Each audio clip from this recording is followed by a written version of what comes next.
बच्चों, आज पढ़ेंगे हम अपरा या प्लेसेंटा।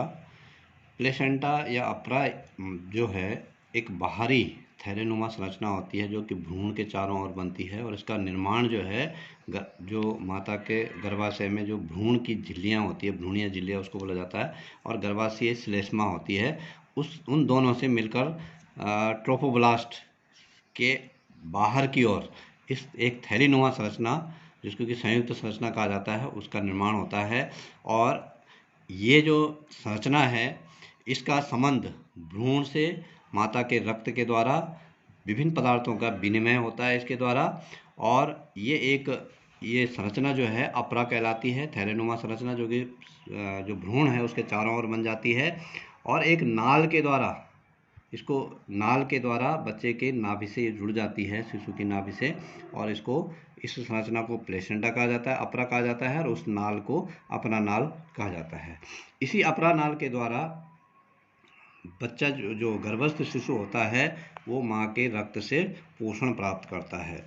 तो अपरा जो है, ये अपरा है, इसके जो कार्य है, फंक्शन ऑफ प्लेसेंटा क्या क्या है। ये जो अपरा है भ्रूण और माता के मध्य पदार्थों और गैसों के विनिमय का कार्य करती है, उनमें गैसियस एक्सचेंज होता है इनके बीच में। और दूसरा है, ये भ्रूण के पोषण और उत्सर्जन और श्वसन के लिए महत्वपूर्ण होती है। तो इस प्रकार से ये जो है जो गर्भस्थ शिशु है उसका पोषण भी इसी के द्वारा होता है, उत्सर्जन भी इसी के द्वारा होता है, और श्वसन की क्रिया भी इसी के द्वारा संपन्न होती है।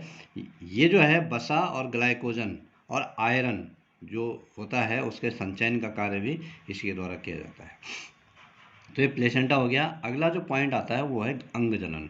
अंगजनन जो है, जब गैस्ट्रुला बन जाता है और गैस्ट्रुला में 3 जननिक परतें बन जाती हैं, एक्टोडर्म, एंडोडर्म और मीजोडर्म जब बन जाती है, तो उन तीनों परतों से शिशु के अंदर विभिन्न प्रकार के अंगों का निर्माण होता है। उस प्रक्रिया को अंगजनन कहा जाता है। और ये अंगजनन जो है, ये जो अंगों का निर्माण होता है, ये किस प्रकार से होता है। जब निषेचन की क्रिया हो जाती है, तो निषेचन की क्रिया के प्रथम माह, जो फर्स्ट मंथ होता है, फर्स्ट मंथ में सबसे पहले जो है हृदय का निर्माण होता है, और उसमें हृदय धड़कन होनी शुरू हो जाती है। दूसरे माह में पैर बन जाते हैं, घुटने स्थापित हो जाते हैं। इस प्रकार से नासिका, पिन्ना, नेत्र, लेंस इत्यादि बनने लग जाती है। तृतीय महीने में जो है मेन जो प्रमुख अंग तंत्र होते हैं वो बनने शुरू हो जाते हैं, अलग अलग जो अंग तंत्र है। और इसके अलावा थाइमस, थायराइड ग्रंथि, पैराथायराइड, ये ग्रंथियां बननी शुरू हो जाती हैं। चौथे महीने के अंत में जो है मेडुलेटेड तंत्रिका तंत्रों का विकास प्रारंभ हो जाता है।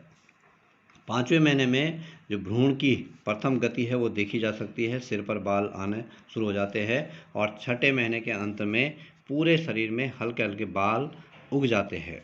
और 8वें महीने में जो है वृषण खिसक कर वृषण कोष में आ जाते हैं। और 9वें महीने के अंत में जो है ये फीटस, जो भ्रूण है, ये पूर्ण रूप से गर्भस्थ शिशु के रूप में एक विकसित हो जाता है। उसके बाद नेक्स्ट पॉइंट है प्रसव या पार्चुरेशन, इसको बोला जाता है। गर्भकाल जब पूरा हो जाता है, गर्भस्थ शिशु का जब पूर्ण विकास हो जाता है माता के गर्भाशय में, तो उसका जन्म लेने की जो प्रक्रिया है उसको प्रसव बोला जाता है या पार्चुरेशन इसको बोला जाता है। और ये जो अवधि होती है माता के गर्भ में, ये लगभग 9 महीने की होती है, और 280 दिन इसको हम कह सकते हैं। इसको 280 दिन भी कह सकते हैं, या 9 माह इसको कहा जाता है। नेक्स्ट पॉइंट आता है इसमें दुग्ध श्रावण, लैक्टेशन इसको कहा जाता है।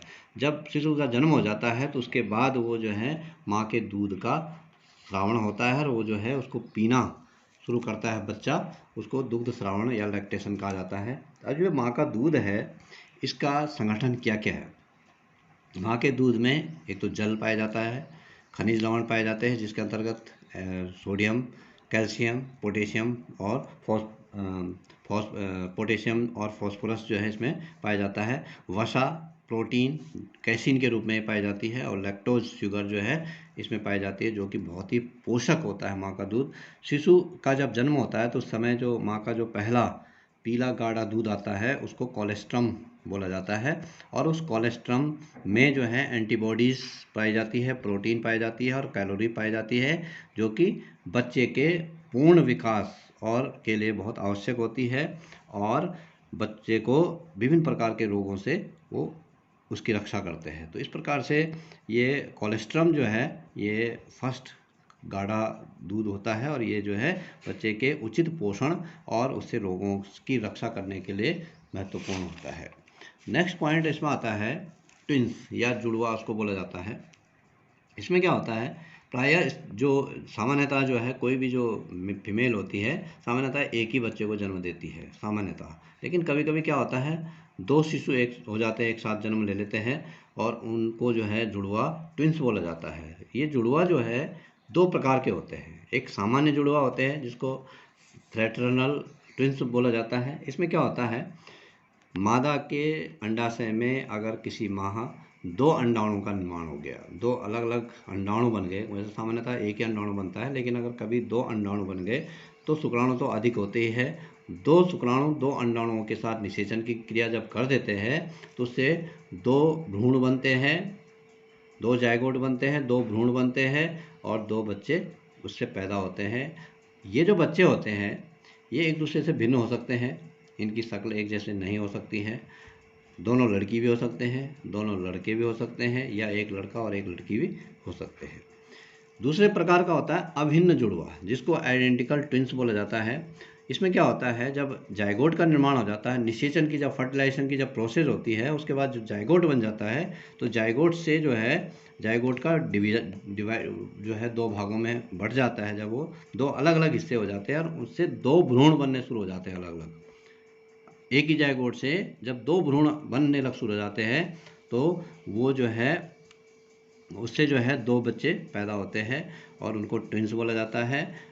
ऐसे बच्चे जो है या तो दोनों लड़के होंगे या दोनों लड़की होगी, अलग अलग नहीं होंगे, लड़का या लड़की नहीं होंगे, दोनों।